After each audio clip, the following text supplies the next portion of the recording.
Hello and welcome. Today we've got Trevor Karney, and today we are going to be discussing how he is gang stalked by Disney and was also the business partner with Walt Disney's grandson, and who has worked on the series Pimp My Ride. Now, just before we begin, you can subscribe to our Telegram channels and to nicholasveniamin.com for my free email updates. And if you're watching this for the first time on YouTube, I will leave the link below in the description for the full interview, unless, of course, myself and Trevor can choose our words wisely due to the insane censorship that's happening right now. Trevor, thank you for joining me, sir. How are you and what have you been up to? Thank you, Nicholas. Nice to meet you. I've just been watching this circus unfold like everybody else with coronavirus and with... We won't use that word, okay? Sorry. It's like, okay. Yeah, the media circus that's going on right now, the Freemason circus. Absolutely. So, a lovely person, Penny L.A. Shepherd, has introduced me to you. And you've told me a little bit about yourself, about how Disney is stalking you. Like I've said in the intro, that you are business partners with Walt Disney's grandson.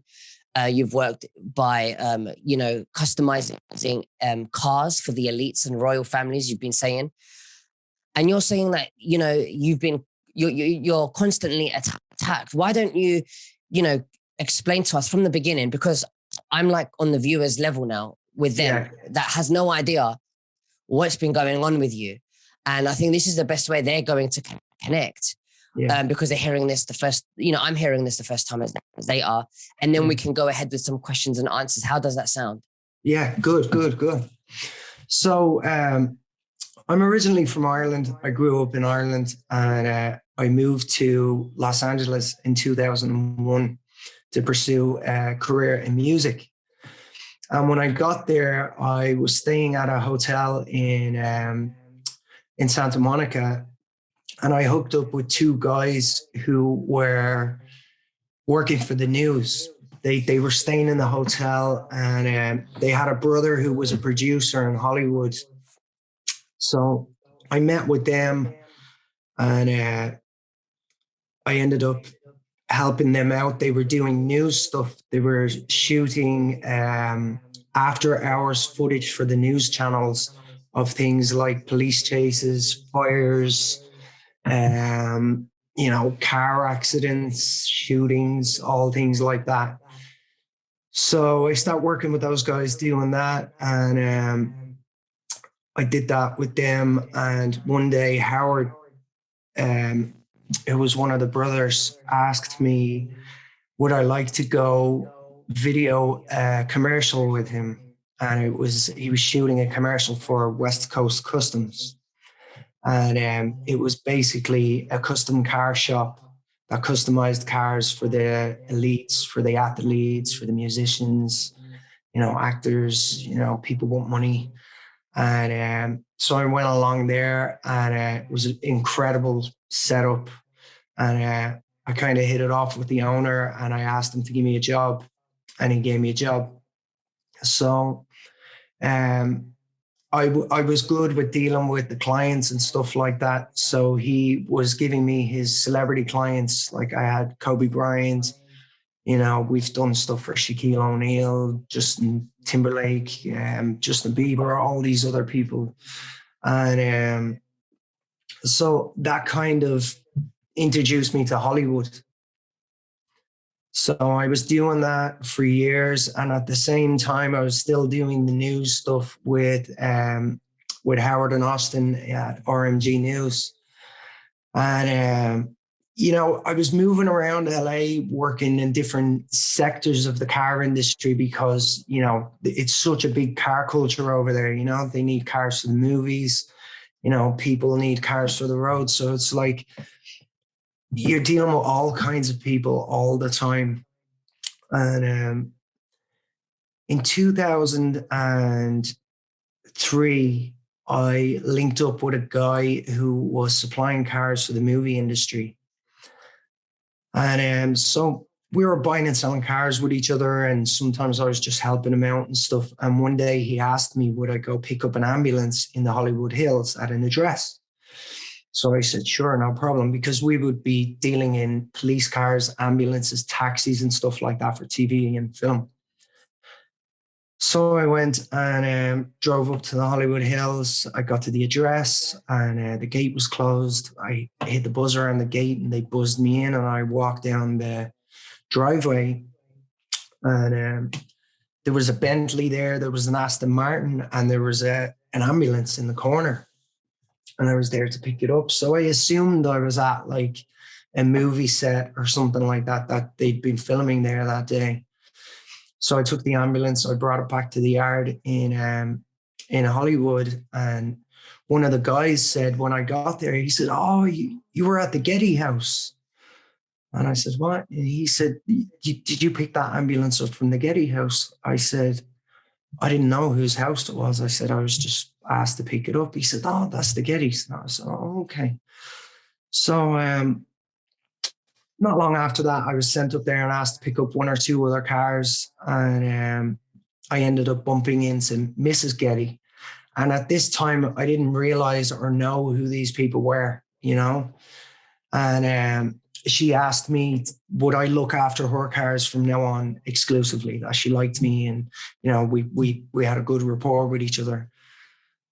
So I said yes. And so often they would call me, ask me to come up, and, you know, they'd see new cars that they liked. They'd send me out to go buy cars for them or fix a car if it was damaged and whatnot. And this was for Eileen Getty. She's the daughter of John Paul Getty, who was the richest man on earth, as far as I know, in history.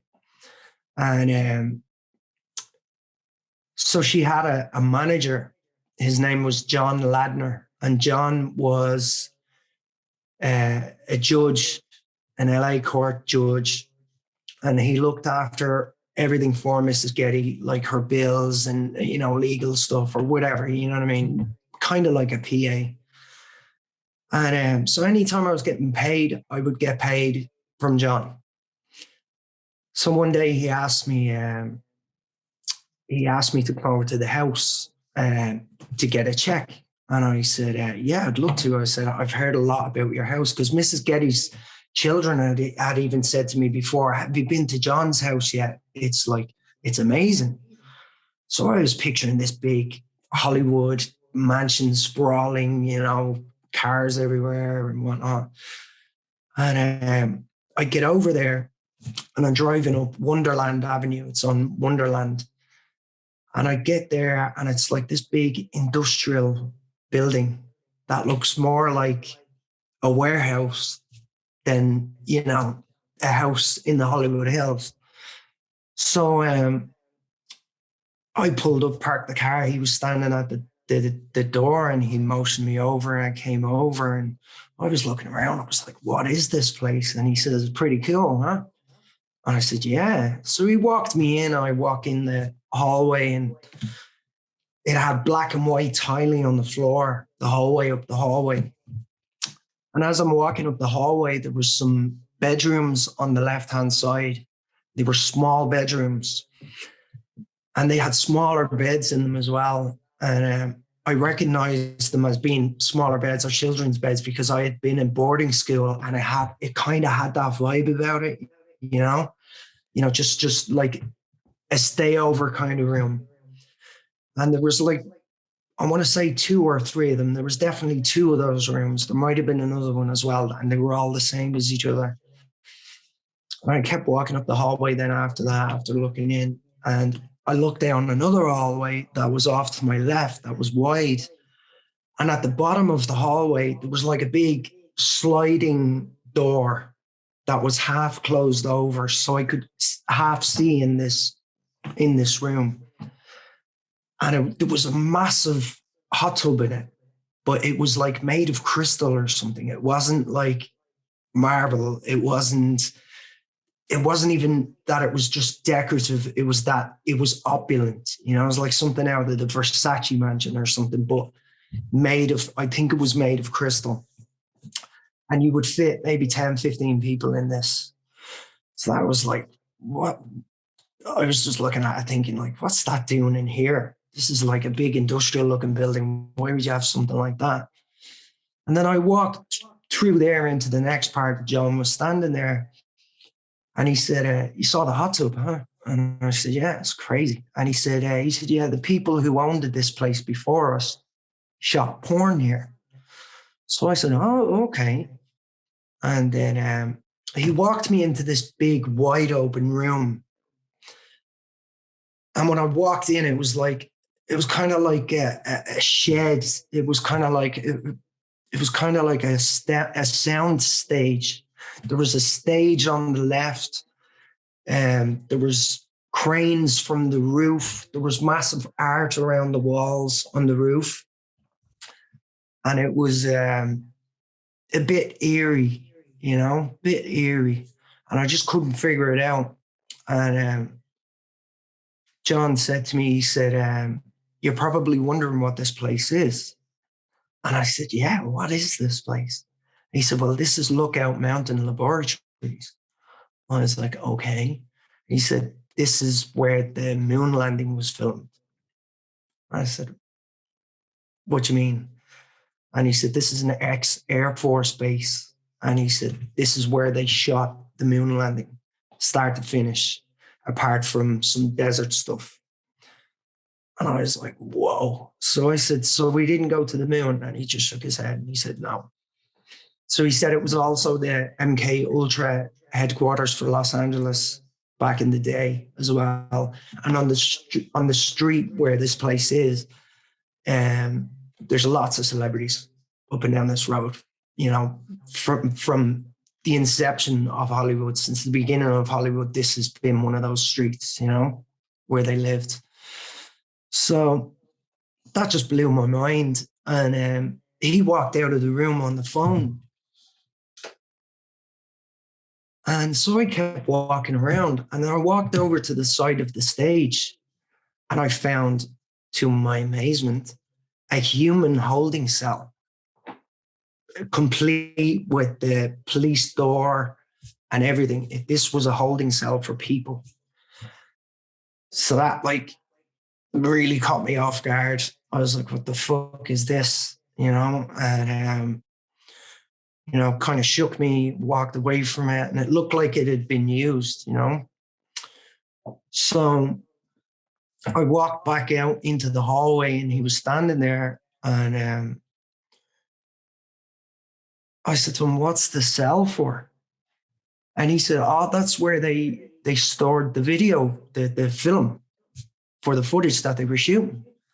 I was just thinking to myself, if they purpose-built this whole place to make this film, then the film is the most important thing here. They're not going to put it in a holding cell for people. They're not going to make a rinky-dink secure cell for film and not have it properly made out for film. That was for people, So I didn't swallow any of that at all. So I left there that day fairly shook up. And I knew there was more to it. And I left and I went away and I just started really researching the place. So I was researching everything that he had told me and trying to get as much information on what was there before and, who was attached to it and stuff like that. So this was something that was really on my mind, ever since that day. And that was 16 years ago. And another day he asked me to come up to the house again.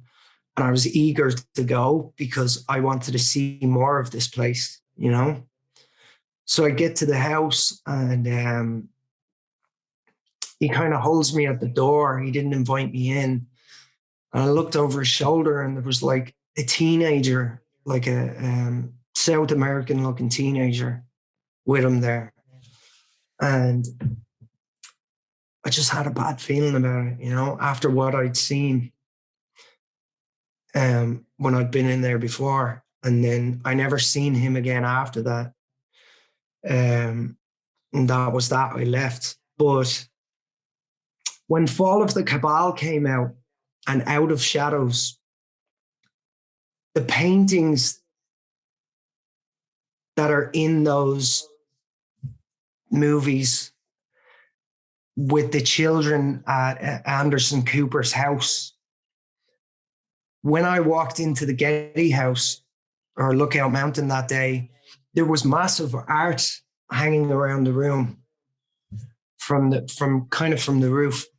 And that art looked exactly like the art from Fall of the Cabal, the art from Anderson Cooper's swimming pool. So I see a lot of connections between all of these people, you know. And I had found this house, and I was starting to talk to people about Lookout Mountain and what I'd seen and what I'd experienced. And I'd heard stories before about satanic Hollywood and that crazy stuff goes on in the hills at night and stuff like that. But I didn't really have anything to run with, you know. I'd never really been around anything like that. So that all that stuff happened, and I was getting ready to go to the police about what I'd seen, what I'd experienced, and my feelings. I was watching this place. I was watching what was going on. I never seen anything go on there, but for what I'd seen, it wasn't legit. I didn't feel that there was anything legitimate going on there. I felt darkness. And there was Mrs. Getty she had a PA at the time, and her PA said she was working on a movie. And I was like, oh, awesome, yeah. And she said, check it out. And she sent me a link to it. And it was about her getting kidnapped by a truck driver. And he takes her and puts her into like a trailer or a container, and he's like forcing her into sexual stuff and beating her up and stuff. But it's like, he was really doing that in this video. There was no stunt, anything going on. Like, she was getting beaten up in this video. It was fucking weird. It's called Bunny Ranch. Her name was Rodleen Getzik. And I think it was the Bunny Club or something like that, or Bunny Hunt. And so that was all heavy shit. And I was getting ready to go to the police, like I said. And then I got in a car accident with a client that I had at the time. And the accident that I was in was highly publicized. We were driving a really expensive car in Malibu. We lost control and crashed. And he had a lot of stuff around him as well. He's an elite as well. And he had a lot of mystery surrounding him and what was going on in his life. So I kind of got caught up in all of that while I was involved with all this stuff with the Gettys. And it's another long story for another time. I'd love to talk to you about it another time, but I don't think it's important right now with what we're talking about.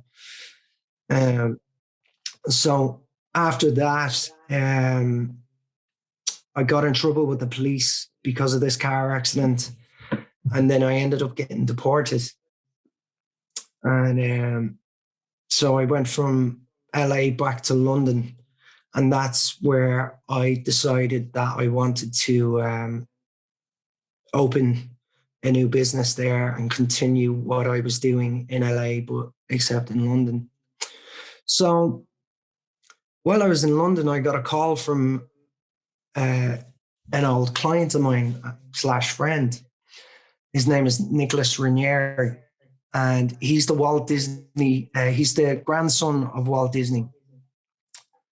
And he asked me what was I doing over there, and I said I was thinking about starting a business. Blah blah blah. He said, well, where are you getting the money for it?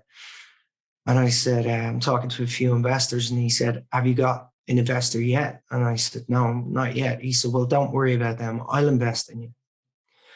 So I was like, I'm not asking you to. And he said, no, I'm offering to. So we started to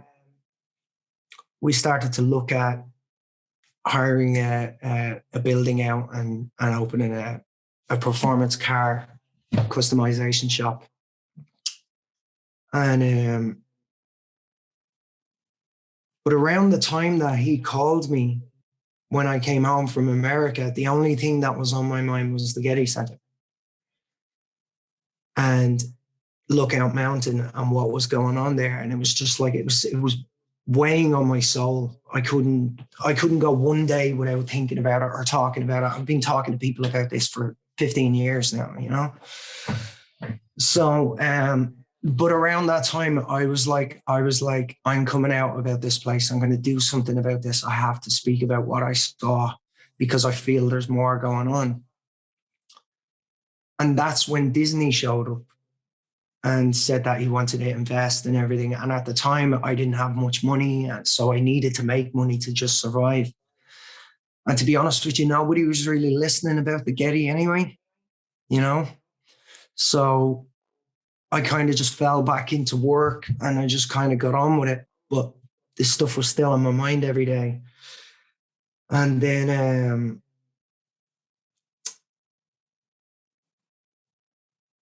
come 2016, when Trump was coming into office, Disney had said to me, if Trump gets into office, that they would be pulling out and they wouldn't be investing in anything anymore, that, you know, they were going to pull out. I was fine with that. But around that time, I just had my suspicions about Disney then as well. And then it kind of led me back to how I met Disney, which I probably should have started off with. I had a friend of mine in Las Vegas who was, he looked after a lot of elites and stuff when they go to Vegas. He got them their hotels and everything, their, you know, guest lists for their nightclubs and stuff like that. So his name was Collier. He was a good friend of mine. And he said to me, would you like to go to a party at Seth MacFarlane's house of Family Guy? He does the cartoon Family Guy. And I said, yeah. So he arrives at my house on the Friday night that we were going to go. And he said, there's 2 girls going to come with us. So I said, okay, awesome. And he said, I'm with one of them. He said, you can be with the other one. And I was like, let's meet each other, see what happens, you know? So we get to Seth MacFarlane's house and the girls are there, and 2 beautiful girls. One of them, her name was Jasmine Fiore. And the other one's name was, I forget, I think Cassandra or something like that. So 4 of us spent the evening together. We had a great time. You know, Seth MacFarlane's parties are the who's who of Hollywood is there. Everybody and anybody is there. Be it, he puts in crazy money into this, and it was, you know, crazy evening. So we left after that, and we went back to their place. And I sat up and talked to Jasmine all night, you know, got a little bit intimate, nothing crazy. And then that was that. So we spoke to each other a little bit by text after that, and then she vanished. And then a few weeks later, I got a message from Collier, and he said to me, Jasmine's gone. And I wrote back and I said, gone where? And he said, she's gone, she's dead. I was like, okay. And he said, just put on the news. So I put on the news, and the first thing to come up was body found in suitcase identified by breast implants. So I was looking at this and I was thinking to myself, it's hardly this. And he couldn't talk, he was crying. So he couldn't tell me what happened. And then they said her name and her picture came up. So I was like shocked, extremely shocked. I didn't know what to do, man. So he called me back later and he was like, she was murdered by her ex-boyfriend, who I'd also met with her once. And he was on a TV show at the time. I think it was called For Love or Money. It was on VH1. So he was live on air while all this happened. So all of a sudden he was missing. She showed up dead. And the FBI were on the hunt for him, and they thought he was on his way back to Canada, that he was from Canada. He's from a super rich family in Canada. So there was a lot of craziness going on. Everybody's looking for him. And meanwhile, an email thread started with the FBI, and Collier had given my name to the FBI because I was one of the last people with her or seen her or whatever. And so there was a bunch of people on this email list, and one of them was Nick Raniere, Walt Disney's grandson. So it turned out that Nick was her ex-boyfriend before this guy, or they were sweethearts growing up. I'm not quite sure. So I kind of got talking to Nick a little bit on that. And then, funnily enough, there was another Family Guy party coming up, and Collier was coming from Las Vegas for that. And he said, would you like to come to this? He said, Disney's going to come. You guys can meet in person. So I said, yeah, this one was in Hollywood. It wasn't in his house. It was in just off Hollywood and Highland there. I forget the name of the place. So it was an amazing evening. Myself and Nick really hit it off, and we became friends. So we'd see each other, you know, like we used to link up, go on drives and cars and stuff like that. But, you know, there was just so much crazy stuff going on around that time. I had the Getty stuff going on. The Ferrari crash had just happened, the crash that I said I was in earlier. And that was all over the news and stuff. And then I had this stuff with Jasmine, which was really heavy around the time. This is in 2007. So I was snowed in with all of this stuff. There was stuff coming at me from every angle, you know? But at the same time, I was still going on about the Getty. So the Getty Center, underneath the Getty Center, supposedly has an underground bunker and a network of tunnels that has been used to house children that are being used for satanic sacrificing. And I've learned a lot of this through Steven D Kelley. He's an ex-CIA NSA contractor who was involved in, I think, the building of the tunnels till he found out what they were being used for. And he's come out now. If anybody's watching this and wants to know about that, you can look up Steven D Kelley on YouTube. And he's got hundreds of videos there about everything that's going on. So, you know, for years, I've been picking up that there's something about Hollywood or about these people that is hidden. Like, I knew they were in the Illuminati, but I didn't know what the Illuminati was. And I thought it was just a clique for rich people. But then I started to realize, like, there's a lot of people dying around these people on the regularly.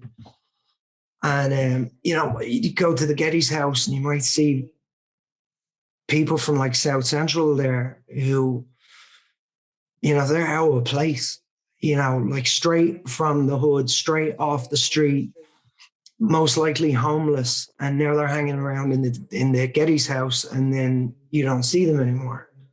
You know, these would be the kind of people that wouldn't have anybody coming looking for them.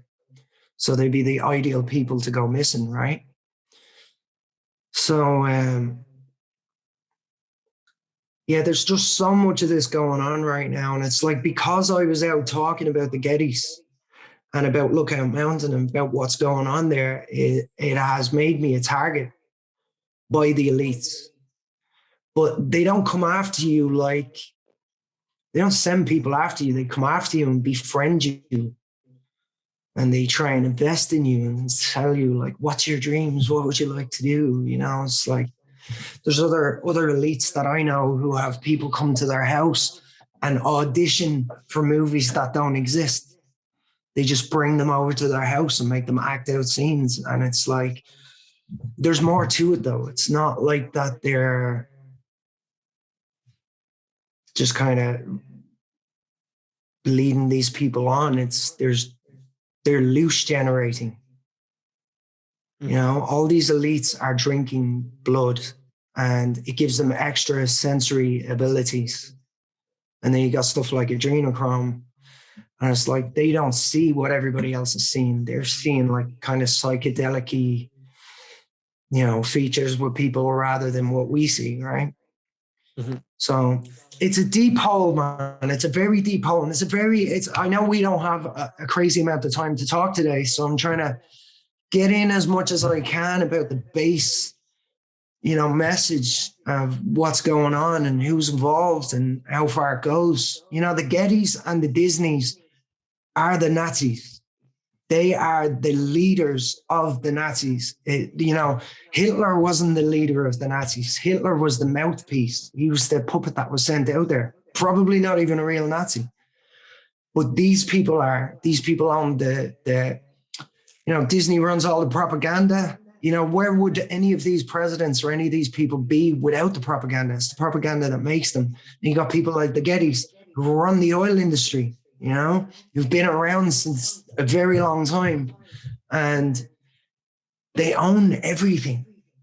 They own everything. They're the kings of the Freemasons, and they've got the Freemasons going around doing everything for them, but they're the ones that are running the show. They're the mediator between Satan and humanity.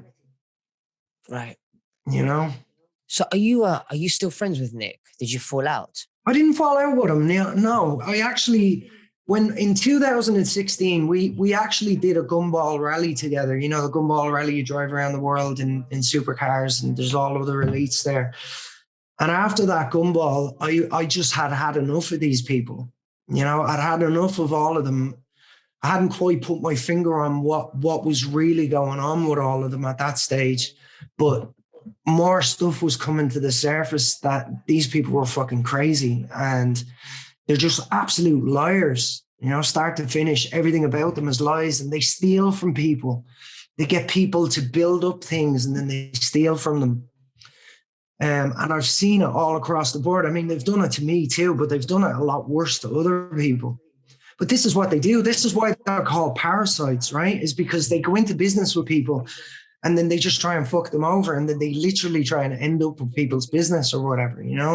This happens a lot with them all over the world. When Nick said to you that if Donald Trump wins in 2016, that they won't be able to invest in you, yeah, why at the time, or why now? Why do you think that was? Maybe because Donald Trump was supposedly going to go after the elites and cut off their blood supply. I'm not sure, and they were taking a risk, maybe.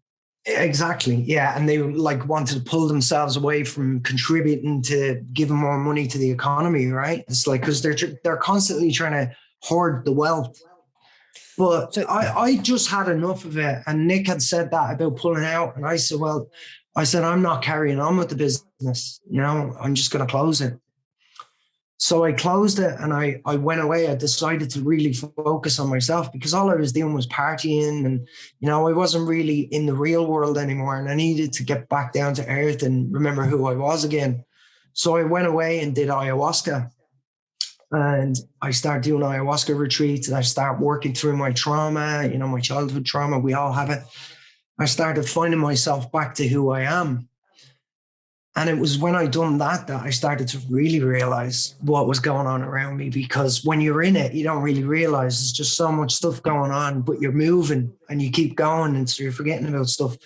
But when I had time to sit with myself and really think about everything that I'd been through, when does it all stop being a coincidence? When you see how many different elites are coming at you from different angles, and it's like they haven't said a word to me since. They don't say anything. They send people your way to try and pull you off track, but they do it in a friendly way. Do you think Nick is your real friend? I don't believe so, no. I don't believe so. You said something earlier about movies, how they torture and hurts people, actors, but in real, they actually do the real thing in the movies. It's not acting, and they film it and they put it out there in the movies for us to watch, and we think it's acting. And are you saying that that That was happens a this lot. movie. That was this movie that she was in. Like, it's like a low budget movie. It wasn't anything like what these people usually make, right? This was like a side thing or whatever. But For the elites. yeah, it was. I'll send you a link if you want to add a link to it. But it was disturbing, like really disturbing. And now I heard she's in a wheelchair now. She's in a wheelchair now. And I remember going over to the house and like, they could be out of it when you go there, you know? And it's like, you know, we've all seen people on drugs. We've all been in nightclubs and stuff, but they were acting different to what you would normally see. Like, for instance, one Christmas day, John Ladner, the judge, asks me to come to Mrs. Getty's house, which is up by the Hollywood sign. That it was actually on Christmas Day. Yeah, he asked me to come up, that they wanted to see me. So I get up there and I'm driving down the driveway, and they're all standing out in the driveway, and are like standing around with their arms crossed and stuff. So they're all arguing. And I walked up and they were like, Mrs. Getty was like, "Oh, thank God you're here. They're trying to send me to rehab." And I was like, "All right, I don't know what that's got to do with me. I'm just a car guy, right?" And she said she wasn't going. One of her sons was there. Some of the other people that work for her were there, and John was there. And John said to me, "Why don't you just put her in the trunk of the car and drive her down there?"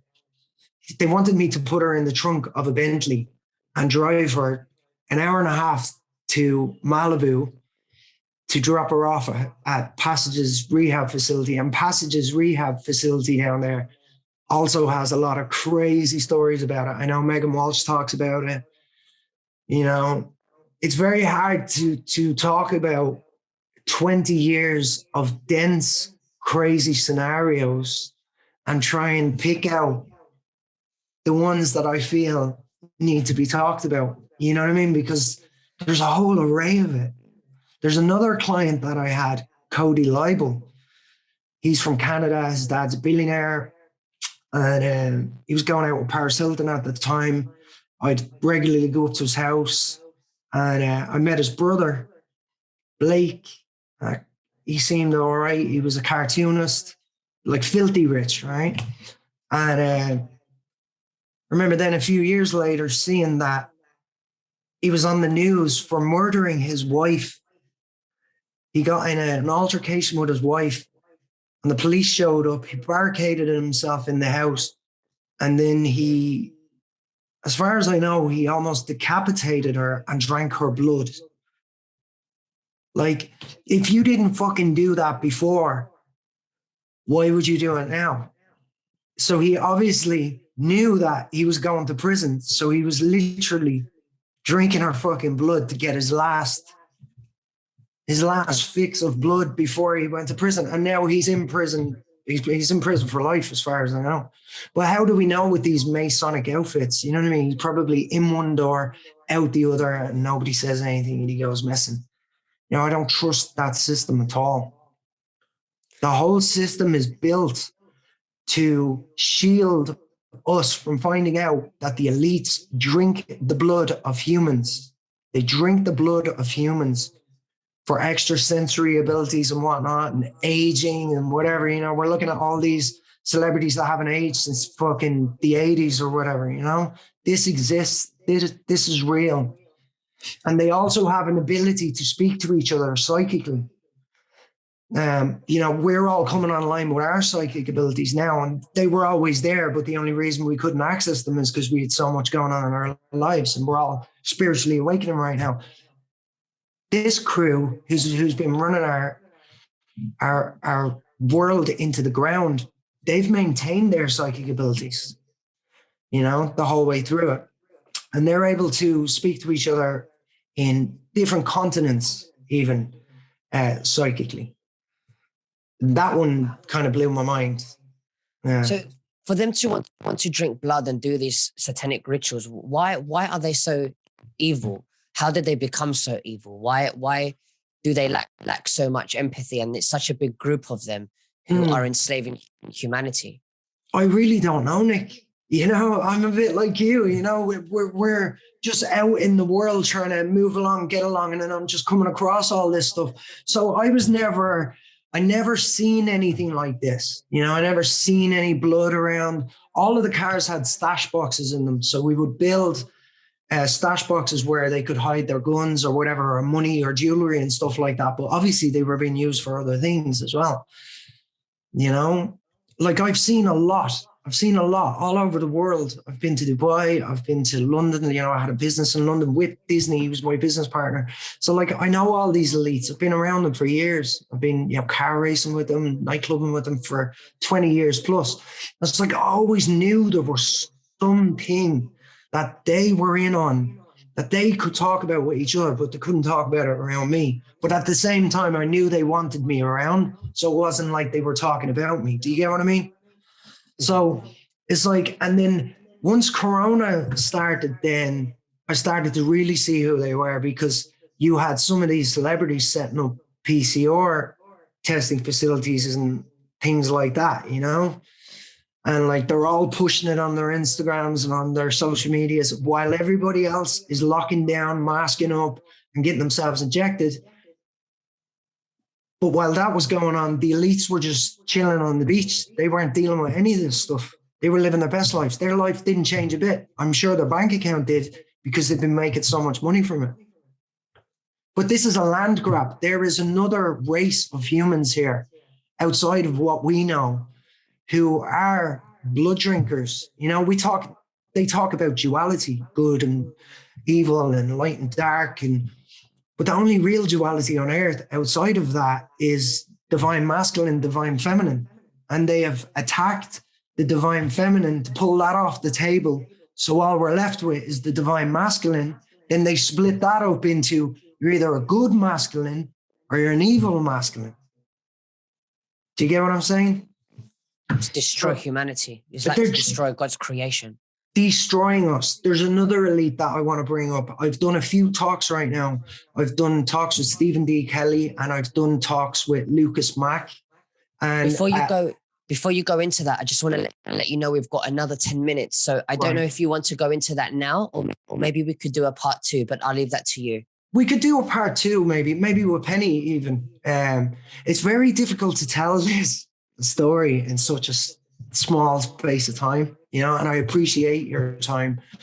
But basically, my message is just that this is really going on, and that there's a group of us behind the scenes really working to expose this. And we have been doing so since before any of this stuff started in 2020. But the second it started in 2020, I was out the gate straight away saying that none of that is real. And what's really going on is the systematic satanic pedophilia that's happening behind the scenes, and it's happening everywhere.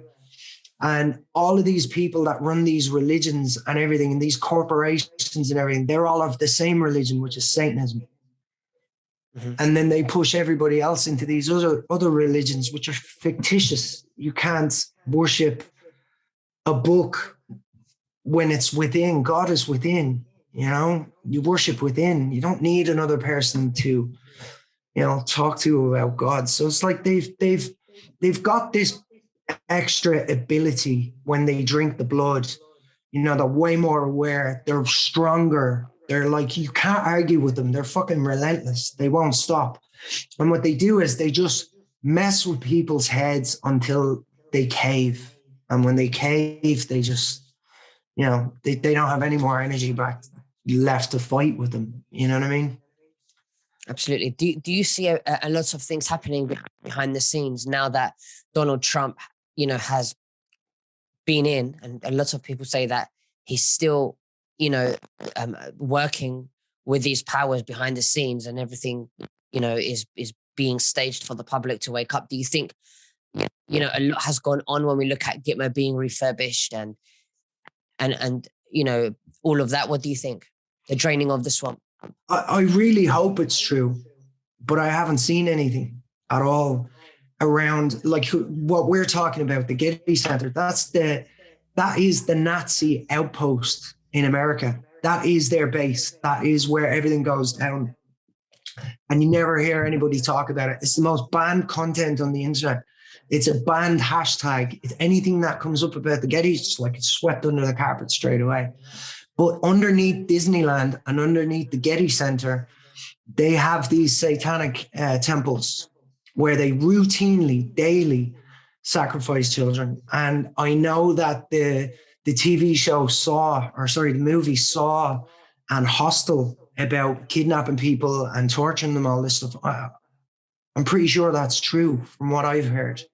They're into this stuff. I've heard of there was another elite where his bodyguard told me that this elite went to Bosnia and was chaperoned into Bosnia by the army so he could go in there and kill people legally or free or whatever way you want to call it. But they start wars so they can go into war zones and hunt human game. Wow. Yeah. Wow. Well, Trevor, it's been an absolute honor having you and sharing that with us. Thank you so much. Thank you, Nick. And I'd love to do a part 2. Is there anything else that you'd like to say to the viewers before we finish? Yeah, I'd just like to direct people to my Instagram. It's AKA _Trev_K_1 on Instagram. And then I've got talks I've done with Mack on YouTube and Steven D Kelley. So you can just search Trevor Karney and Mack or Steven D Kelley, and you can see my other talks where I go deeper into stuff. There was more time and stuff like that. But I'd love to do a second one with you, maybe with Penny Shepherd, and go deeper into it. Absolutely. Well, Trevor, thank you so much, and we'll speak again very soon. Bye-bye. Thank you. Thank you, Nick. Bye.